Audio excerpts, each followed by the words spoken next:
ఇంట్లో ఆ యొక్క హాస్పిటల్ కని చెప్పలే, అపాయింట్మెంట్ ఉందని చెప్పింది. అది ఏమో కన్ను ఇన్ఫెక్షన్ అయింది, కన్ను మార్చాలన్నారంట. కన్ను మార్చాలన్నారంటనా?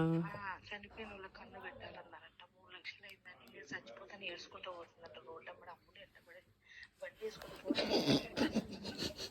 ఏం చేయాలన్నా చచ్చిపోతుంది. అత్తయ్య వాళ్ళు అట్టే చెప్తారు కదా. ముఖ్యడాయం ఏం చేస్తుంది? ఆయమ్మని పంపించి ఆ యొక్క ఇల్లు గందరగోళం చేస్తుంది. ఎవరు? శ్వేతక్క. ఆ ఎక్కది ఏదో టెన్షన్, అది వాళ్ళు ఎవరో బ్యాంక్ వాళ్ళు కాల్ చేశారంట. ఏమంట? అదే ఏదో డాక్యుమెంట్స్ పెట్టమని అది చేస్తుంది. మళ్ళీ ఆడ ఆమె ఈ డాక్యుమెంటేషన్ ఎత్తుకోవచ్చు కానీ మనం పోతున్నా అత్తయ్య.